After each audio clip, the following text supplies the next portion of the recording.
শহর কখন বৃদ্ধ হলো, বুকের ভিতর গল্প জমে পাথর কুচি, ঠিকানাহীন দ্বিখণ্ডিত চিঠির মাঝে আমরা সবাই ঠোঁটের ছায়ার লবণ মুছি। কেউ এগুলো অনেকটা পথ, কেউ থেমে যায় ঘড়ির কাঁটার শব্দ শিখে, মলাট দেওয়া শহুরে এক জলের খাতায় মফস্বলের কথকতার পয়ার লিখে।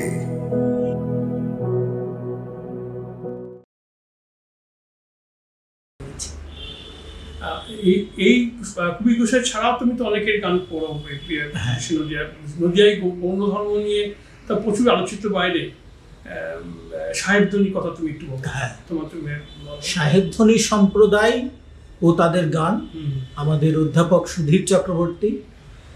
আমি তো আমাদের এলাকায় যারা বয়োজ্যেষ্ঠ শিক্ষক তাদেরকে সবাইকে স্যার বলি। সুধীর বাবু মারা যাওয়ার পরে আনন্দম থেকে রামপ্রসাদ মুখোপাধ্যায় একটা সংখ্যা করলেন, তা আমাকে লেখার জন্য বললেন। সুধীর বাবুকেও আমি অনেক জায়গাতে দেখেছি, তা আমি এটার কি নাম দেবো তাই ভেবে আমি বলছি যে আমি ওনাদের স্যার বলি, আবার ওনারা আবার সুধীর বাবুকে স্যার বলে। সেইটা আমি নাম দিয়েছিলাম স্যারদের স্যার। হ্যাঁ, স্যারেদেরও উনি সাহেবধ্বনি সম্প্রদায়ের গান, এগুলোই কবির গোসাইয়ের গানগুলোই সাহেবধ্বনি সম্প্রদায়ের গান। এই সব গানগুলো সাহেবধ্বনি, ওইখান থেকেই শুরু হচ্ছে, ওইখান থেকে মূল গোড়াটা ওইখানেই। ওখানে সহজিয়া গৌণ ধর্মের, এটা যারা দীক্ষা নেবেন তাদের কেউ কেউ দেখা যাচ্ছে গায়ক বা গান ভালোবাসেন, তারা চর্চা করেন, তারা গাইতে পারেন। হ্যাঁ, গায়ক হতেই হবে এরকম মানে। আমি স্যার একটা কথা বলি, তোমার যেখানে ছিল পাশ দিয়ে জলঙ্গিনী দ্বীপ হয়েছে, একটা চমৎকার জলঙ্গি সংখ্যা আনসার একটা লেখা ছিল, এবং তাতে মাছের কথা আছে। সেই মাছ, উড়ুল মাছের কথা আছে। উড়ুল মাছ এখন জলঙ্গিতে দেখাই যায় না। উড়ুল মাছ সবসময় জলঙ্গির ভেসে থাকতো উড়ুল মাছ, চোখ ধরে দেখা যেত, আর ঝাঁকে ঝাঁকে উড়ুল মাছ। আর তার মধ্যে আনসার সাঁতার কাটতো ক্ষেত্রে ক্ষেত্রে। কিন্তু যেটা আসল কথা, যে লেখকের প্রকৃত তো লেখক যখন লিখছে জলঙ্গিতে, যখন ও জলঙ্গির কথা লিখলো, তখন ও পরিণত লেখক। ফলে একজন লেখক যা যা মানে বিশিষ্ট লেখক হচ্ছে সারা বাংলায় খ্যাতি পেয়ে গেছে। তখন ও একটা, আমরা তো সমতলে আকাশ পথে সব জায়গায় প্রেমের কথা শুনেছি, জলতলে প্রেমের কথা প্রথম আনসারের ওই জলঙ্গির চমৎকার লেখাটা লিখেছিল। এই জলঙ্গি নিয়ে তোমার এখন তোমার কি ভাবনা, বা কি তুমি ভাবনা, সেই সময় জলঙ্গি কেমন ছিল? জলঙ্গি সে সময় ছিল সত্যি দেখার মতো। জলঙ্গি আমরা খুব ছোটবেলায়, তার মানে কি 50 বছর আগে তো বলি, জলঙ্গি একটা বিশাল নদী, এবং এত প্রবাহ, এত তার ঢেউ, বর্ষাকালে তার পাশে দাঁড়ালে ভয় লাগতো, যে সবসময় একটা সমসম স্রোতের একটা, আর ওপরের যে বাতাস, আর প্রচণ্ড ঢেউ আছড়ে পড়ত। মানে এত ঢেউ, মানে চিন্তা করা যায় না, এত বড় আমি তবে দেখেছিলাম যে ঢেউগুলোকে মানে বালিশ বানিয়ে সারাদিন শুয়ে থাকতে ভীষণ ভালো লাগতো আমার। এই ঢেউগুলোকে যদি বালিশে কেউ আমি শুয়ে থাকতে পারতাম। সেরকমই বিষয়। আর বড় বড় মহাজনের নৌকা, এই ধান পাট এগুলো সব আসতো, আর শিল নোড়া এগুলো জাহাজের মতো সেই সব, আর ঘুম টেনে নিয়ে তো সেই। আর তাদের যারা ঘুমটাই তো একদম, তারা তো যেহেতু নদীর পাড়ের উপর, কখনো নিচে নামবে তো কখনো পাড়ের উপরে কাঁটা খোঁচা, আর তাদের কাঁধে ঘা হয়ে যেত, এবং সেই ঘা থেকে রস পড়তো, রক্ত পড়তো, পুঁজ পড়তো। মানে সেই দৃশ্য তার এখন দেখা যায় না। সেই মহাজনী নৌকা নেই, সেই নাব্যতা নেই। এখন বর্ষাকালে মানে জলঙ্গি নদীর খুব করুণ অবস্থা। তখন জমিতে যে পাট আমরা করি, জলঙ্গিতে দেওয়ার কথা কেউ ভাবেনি। এত স্রোত, পাট সঙ্গে সঙ্গে ছিঁড়ে খুঁড়ে সেই ছিন্ন বিচ্ছিন্ন হয়ে যাবে। কিন্তু পুরো পাট বোঝানোর জায়গা, সব জায়গায় সব জায়গায়। দোপারের চাষিরা, হ্যাঁ, ফলে জলটা অবস্থা জল কালো হয়ে যাচ্ছে, মাছ মারা যাচ্ছে প্রতি বছর, বড় বড় মাছ এখানে দেখা যায় না। জলহীন মাছই। আর তো নাব্যতা নেই, এই সময় তো দেখা যাচ্ছে মানুষ হেঁটে পালায়। আচ্ছা, সাধারণ জল জলহীন কোনো গান নেই আমার কাছে? নদী হ্যাঁ, নদী নিয়ে আমার একটি গান জানা আছে। নদী নিয়ে আমার একটি গানের কথা মনে পড়ছে। নদী নদী নদী সোজা যেতিস যদি, সঙ্গে যেতুম তোর আমি জীবন ভোর। নদী নদী নদী তা নয় গেলি মেকে, সোজা সহজ পথের থেকে তা নয় গেলি বেঁকে। আমায় বাঁকতে করে মানা, পথে ঘাটেরই 10 জনায় ভালো তো নয় বাঁকা। সোজা সহজ পথের থেকে ভালো তো নয় বাঁকা। নদী নদী নদী সোজা যেতিস যদি, সঙ্গে যেতুম তোর আমি জীবন ভোর। নদী নদী নদী নদী নদী নদী। আমি সাধনার কাছে আসছি যে আমাদের গ্রাম বাংলায় অনেক গান ছড়িয়ে ছিটিয়ে আছে, বিশেষ করে এই আমাদের যারা গুপ্ত সাধনার সঙ্গে যারা যুক্ত বা সহজ সাধনার সঙ্গে যারা যুক্ত, তাদের মধ্যে অনেক গান, শুধু কবির গোসাই না, আরো অনেক গান কথা জানা যায়। এরকম কিছু গান যদি তোমার থাকে। আমি একটি দেহতত্ত্বের বিষয়ে একটি গান। রামাবাদ করো 14 পোয়া দেহ জমিল, ঠাকুরে মন খাটো রে মন, ঠাকুরে মন খাটো রে মন, খাঁটি কিষান হয়ে আবাদ করো 14 পোয়া দেহ জমিল। আমি হলাম হতভম্বা, জমি হলো জন্মায়। আমি হলাম হতভম্বা, জমি হলো জন্মা। মন তুমি রে কৃতি কর্মা, মন তুমি রে কৃতি কর্মা। কৃষি জন্মাও সুমন দিয়ে আবাদ করো 14 পোয়া দেহ জমিল, আবাদ করো 14 পোয়া। দেহ হবে সুনির্মল, ধরিবে সুফল। দেহ হবে সুনির্মল, ধরিবে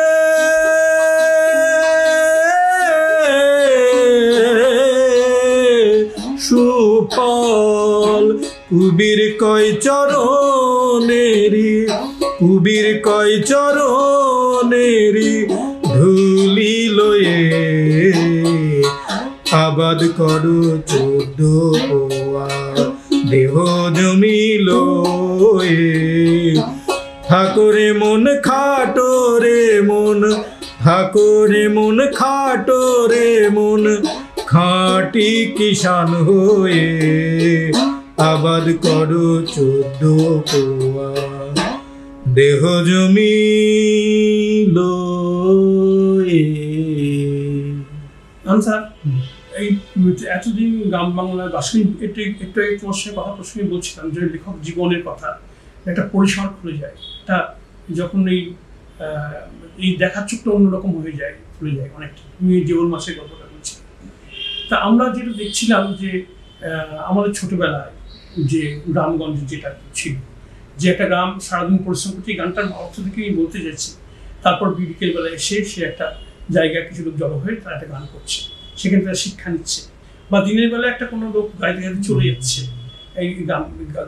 হয়তো পেশা ছিল, নানা রকম পেশা ছিল না, ছোটখাটো চাষবাস করতো, খুব কম রোজগার, কিন্তু তার মধ্যে হয়তো একটা শান্তি ছিল।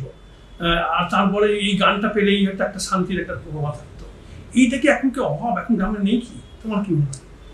এখন বিনোদনের বিভিন্ন ব্যবস্থা চলে এসেছে গ্রামে।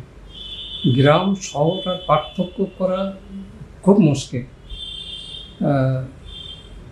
তা এই যে বিভিন্ন ধরনের যে সিরিয়াল, টিভি সিরিয়াল বা আরও অন্যান্যভাবে মোবাইলে আছে, এগুলো মানুষের এই একসঙ্গে বসে একটা আনুষ্ঠানিকতার মাধ্যমে একটা কিছু এনজয় করা, এই মানসিকতা শহর জীবনটা নেই না।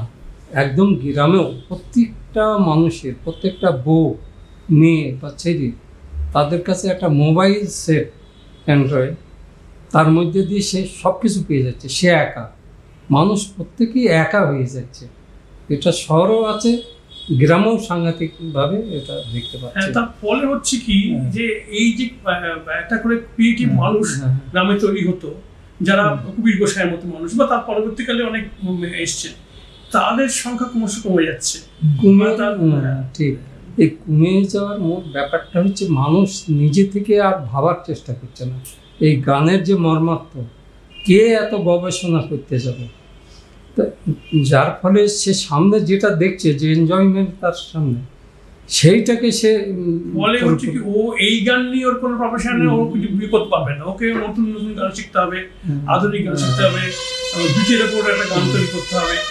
এই গানে শুনতে চাইবে না, কারণ তার জনপ্রিয়তা অনেক কমে যাচ্ছে। এই যে গ্রামের ভাওয়াইয়া, ভাটিয়ারি, পল্লী গীতি, তারপরে আরও অনেক গান আছে, সেই গানগুলো তো আর ঠিকমতো তো আর হয় না, কেউ শোনাও না, গাইও না, অথচ কি অসাধারণ গান শুনি। তাহলে আমরা তো ওই অন্য গান শুনি, একটা কবির গোসাইয়ের গান বা ওই ধরনের গানের প্রিয়তাত্ত্বিক গান শুনি, অন্যত দর্শকরা শুনুন যে গ্রামে এখনো ছেলেরা গাইছে। এখন যে গান ধরনের এই গানগুলো যে গাইছে না তা নয়, মোবাইলের মাধ্যমে শুনছি আর কি। হ্যাঁ, আমি মধ্যে যে ধো গান, জারি গান, এগুলো কিন্তু গ্রামের লোক লিখেছে। হ্যাঁ, ধো গান, জারি গান, বদনা, এবং এর এত রস, সেগুলো হারিয়ে গেছে, সে খাতায় খুঁজে পাওয়া যায় না। এগুলো যদি সত্যিকার পাওয়া যেত, বাংলা ভাষা একটা বড় সম্পদ।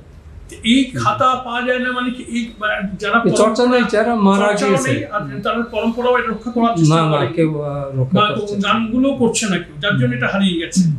লোকে শুনতে চাইছে বলে করছে না, এমনি গানগুলো হারাচ্ছে। তারপর জারি গান, ঠিক একই ছোটবেলা জারি গান অনেক শুনেছি, জারি গানের দল আসতো, শহরেও আসতো, তারা শোনাতো, সেই সব তো আর দেখি না। যে শোনেনি কোনো কালে বাঘ মেরেছে ভেড়ার পালে, ইঁদুরে বিড়াল ধরে খায়, এই যে কত রসের কথা। আসলে সেই সব শিল্পীরা তো নেই, আর ওই গানগুলো কেউ শিখছে না, সেই জন্যই আসলে হারিয়ে যাচ্ছে। তুমি একটা করো। আমি মানে এই পড়ো পাড়ে যাওয়ার একটা গান, এটাও কবির গোসাইয়েরই একটি গান। এটা জনপ্রিয়, অনেক শিল্পীও গেয়েছেন, কিন্তু তারাও অনেকে একটু ভুলভাল গিয়েছেন। যাই হোক, আমি ওই দিন থাকিতে দীনবন্ধুরে দিনের কথা বলে রাখি।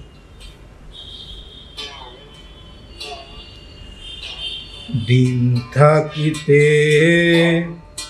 দীনবন্ধুরে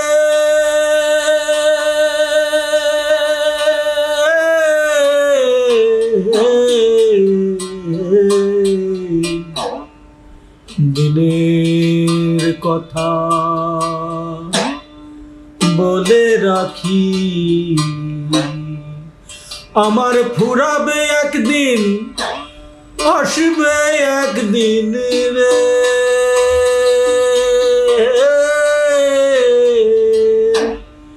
সেই দিনের আর কয়দিন বাকি, দিন থাকিতে দিন বন্ধুরে একবার দিনের কথা বলে রাখি। যেদিন যাত্রা করে যাব পথে, কেউ যাবে না আমার সাথে, বড় সময় দেখি সেদিন জয় গুরু শ্রী গুরু বলে রে,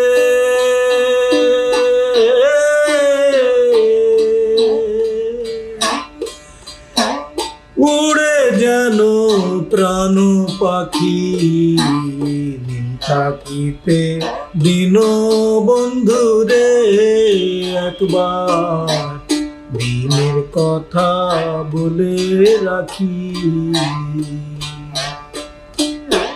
যেদিন হব অন্তর্জলি, দিও নামের নামা বলি আমার কাঁধেতে তুলি।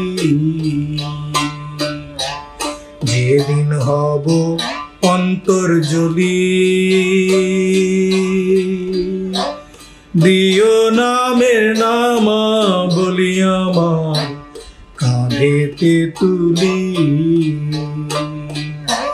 কবির বলে কালা কালের রে,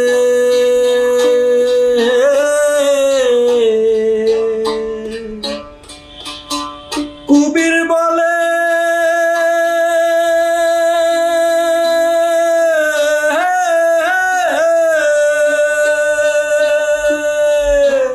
কবির বলে কালা কালের রে,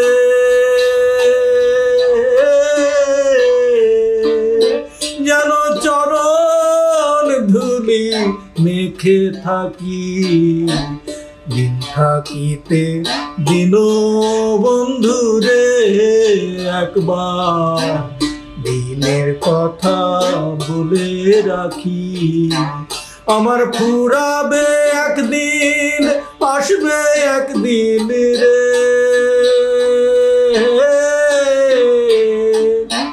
সেই দিন যেন দিও না ফাঁকি, দিন থাকিতে দিন বন্ধুরে একবার দিনের কথা বলে রাখি।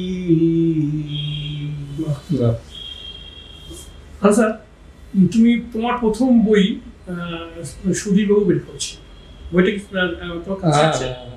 তা আনসার কৃষ্ণনগরে এলেন, আর আসার পর তো আমাদের সবার মন জয় করলেন এবং সুধীরবাবু বললেন যে আনসারের একটা বই করা দরকার।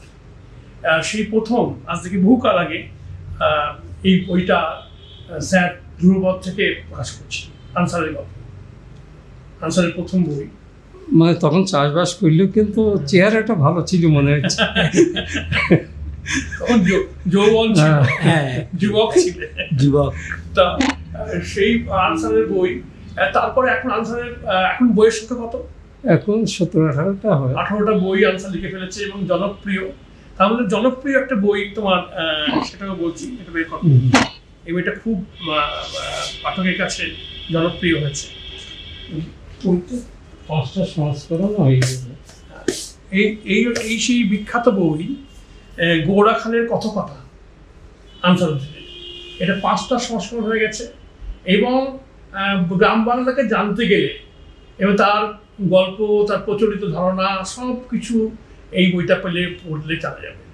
অসাধারণ একটি গ্রন্থ, 5টা সংস্করণ যা হয়ে গেছে।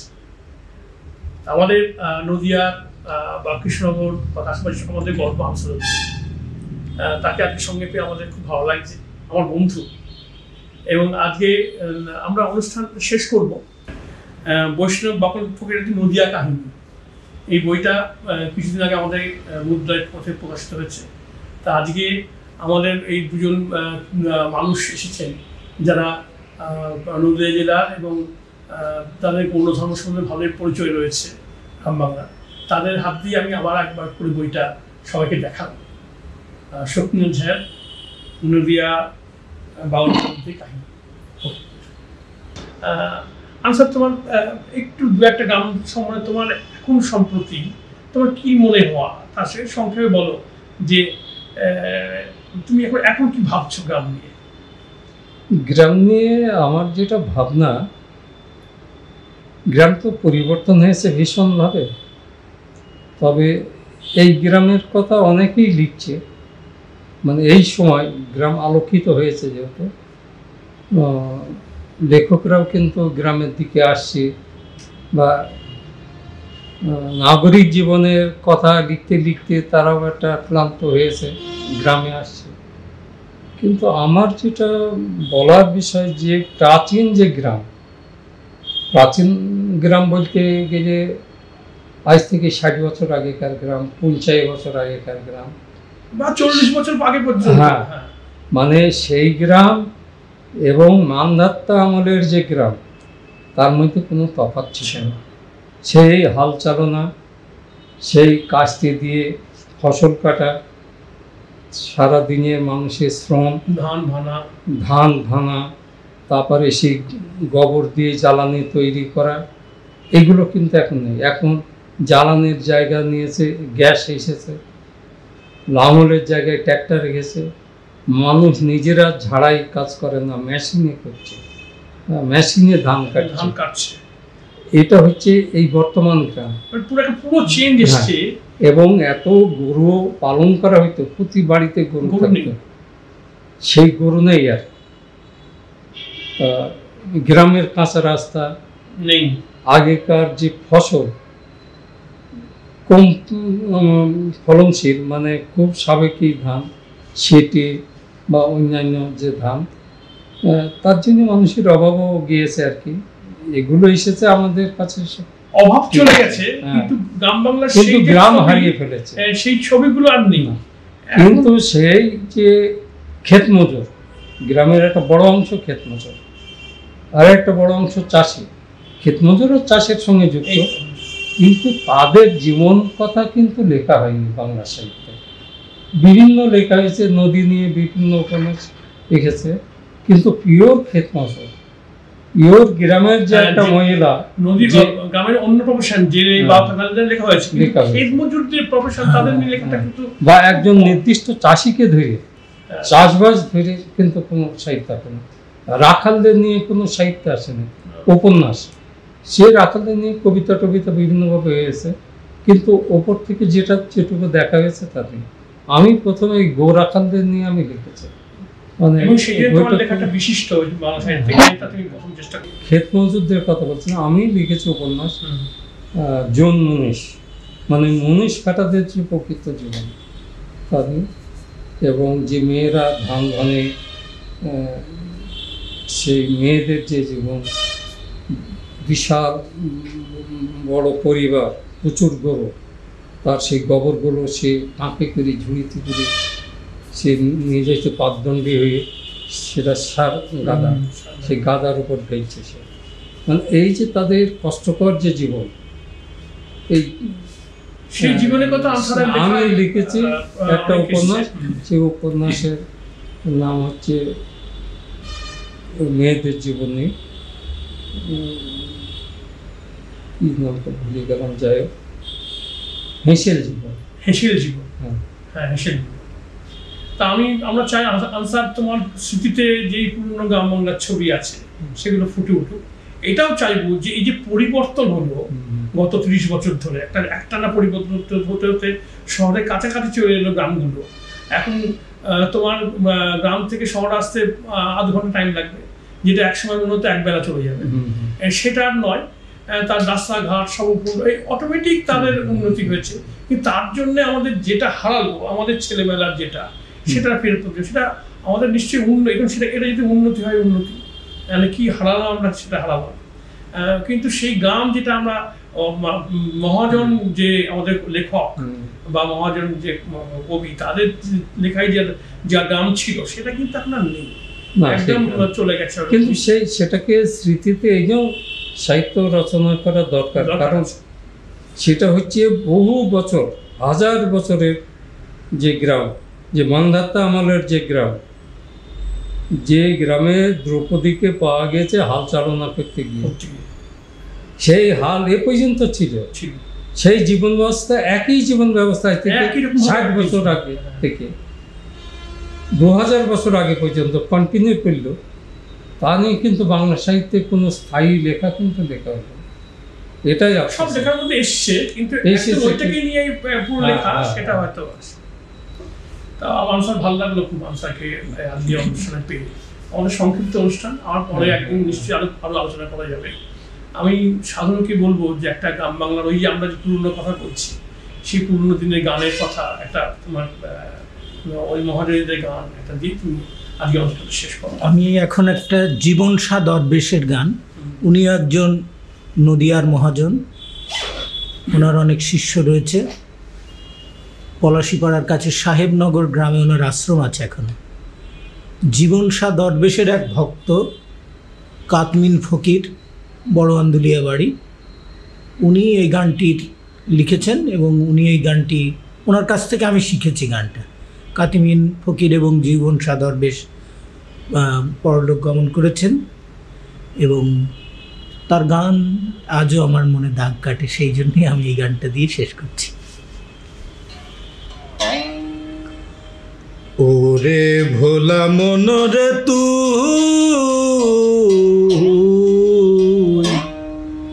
বেলায় বেলায় বাজার সেরে নে, ও তুই বলবি আল্লাহ পাবি আল্লাহ, বলবি আল্লাহ পাবি আল্লাহ, নইলে আখেরে পস্তাবি রে।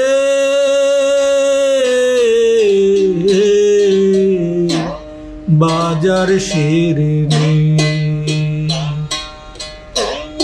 ওরে ভোলা মন রে তুই বেলায় বেলায় বাজার সেরে নে। ভবের বাজার ভেঙে গেলে কিছুই পাবি না, পিছনে তোর কাল সমন তুই ভেবে ভাবলি নে। ওরে আসবে সমন বাঁধবে কোষে, আসবে সমন বাঁধবে কোষে, কোনো ছল চাতুরি খাটবে না রে।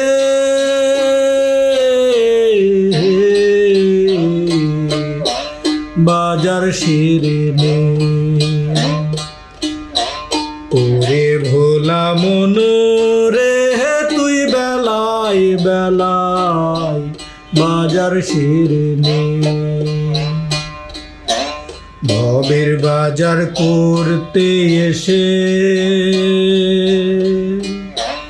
বেলায় করলি ঘোর, চারিদিকে মেঘ লেগে তো রাখি করবে ঘোর।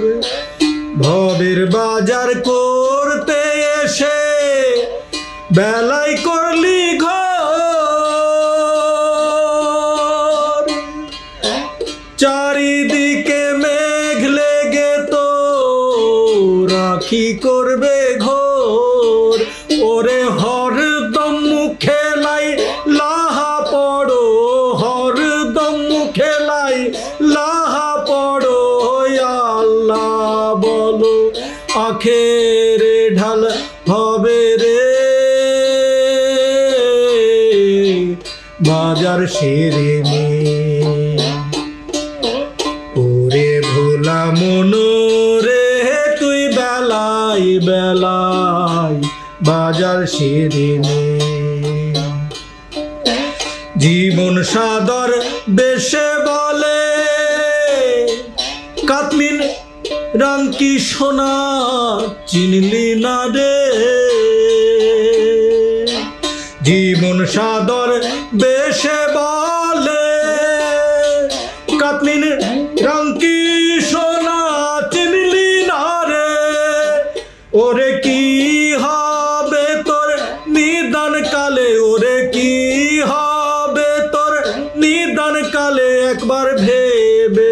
ভাবলি নে